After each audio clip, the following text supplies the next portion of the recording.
It's a good opportunity to thank Thelonious Bosch for such a wonderful set.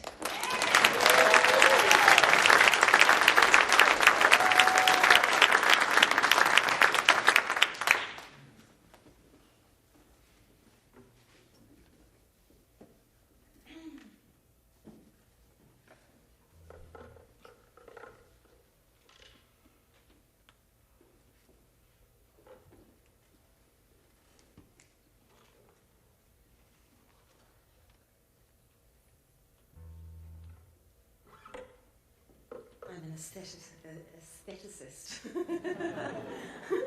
I can't help myself. This is my travelling goblet, and when my friends look through my suitcase and they see my very practical arrangement of what I take overseas on this 6-week tour, and they just go, "Oh my God!" There's hardly any clothes because most of my suitcase is filled with CDs, but there's a travelling goblet and a tutu.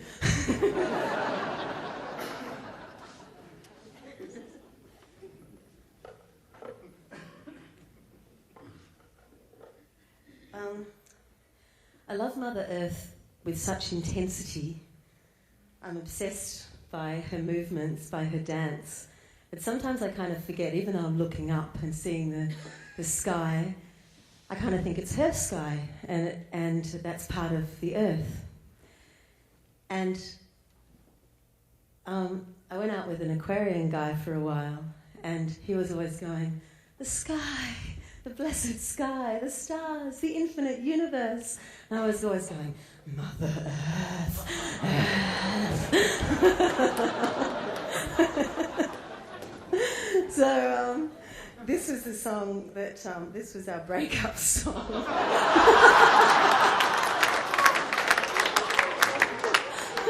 But bless his sweet heart, he taught me a lot, and we're still good friends, and he's a great violinist, and in fact very graciously actually played on this song on the album. What a scorpionic thing to do for me to ask him to. It's horrible. So the song is called "The Earth is Still Part of the Sky."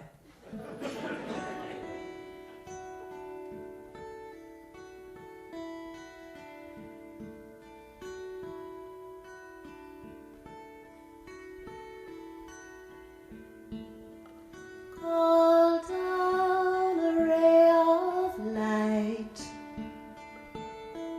into my crying heart. My love, the angels are calling us. Somehow I feel it's much too soon to part. Lay down your sword. My heart is open. A tender word from lover to lover needs to be spoken.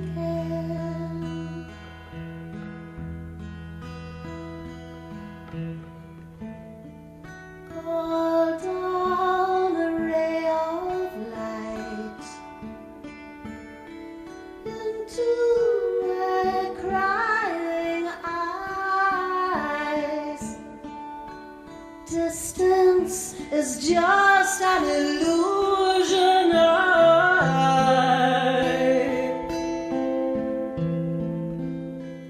I've held on to for far too long now. I'm letting go.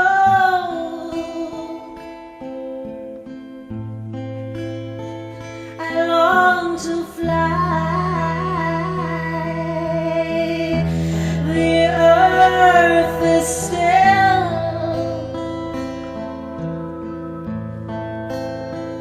part of the sky.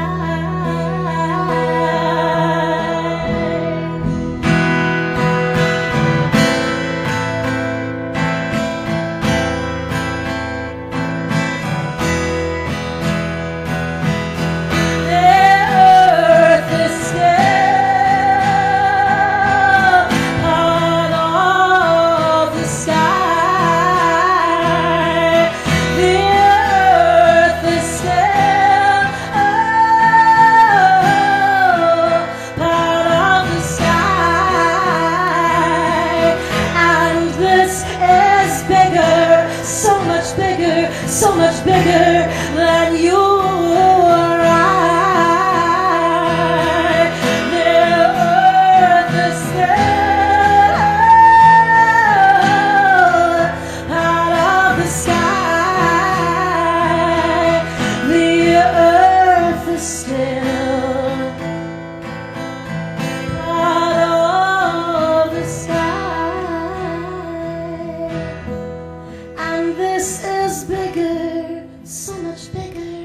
much bigger than you or I.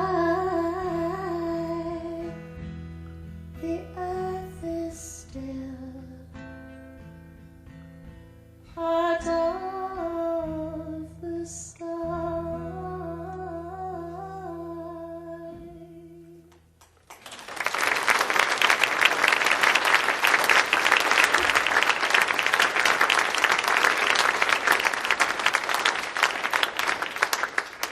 Thank you. I'd like to share another little love song with you. Before I was writing my own songs,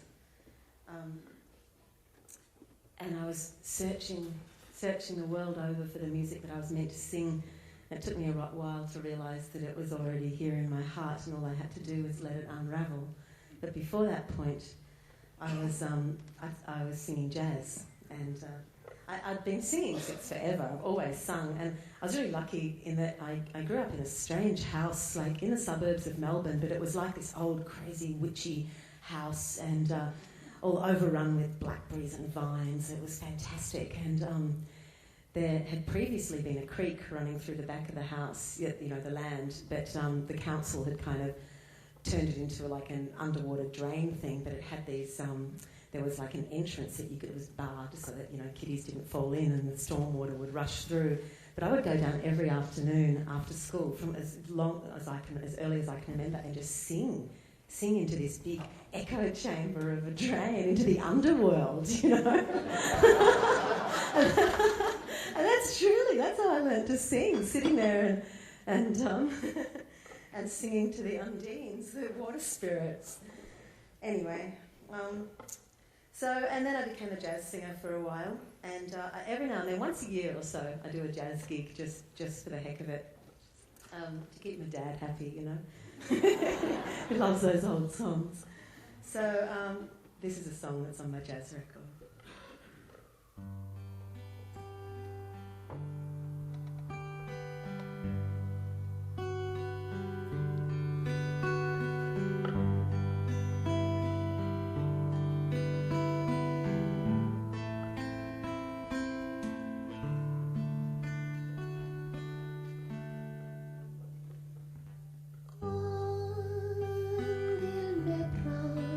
Dans ses bras, il me parle tout bas. Je vois la vie en rose. Il m'a dit d'un mot d'amour, le mot de tous les jours, et ça fait quelque chose.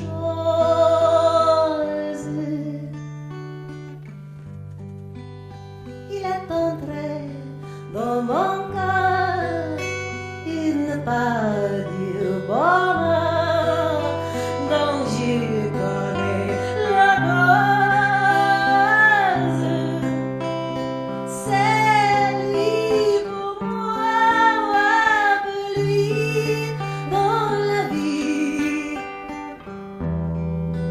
Il me l'a dit, là j'aurai pour la vie.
I left my set list. I hardly ever write them anyway, and I felt pretty proud that I actually had written one before I got on stage, but I left it in the band room anyway, so kind of remembered the first half, and now we're on our own. So what I actually want to do wasn't written on the set list anyway. Maybe Brent's running to come. No, that was true. Okay. So what I want to do, though, is share with you a song that I kind of almost know, and I'll affirm the fact that I do, and it's the title track of my next album that I'll be recording over my next summer in January, and I can imagine what it must be like here in January. Oh my goodness! I think my friends keep telling me, these various temperatures, and I'm trying to translate anyway into Celsius, and kind of going, no, surely not. No.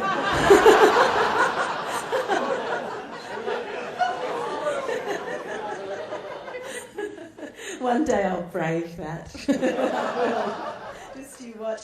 I really do. I'm not just saying this in any kind of sycophantic way, but I really genuinely do really love America, and I keep coming back here every year, which is a huge commitment on my part, because the airfares are not cheap from Australia. It's crazy, but the land and the people just keep drawing me back again and again, and then I keep learning more and more and more, and being shown these.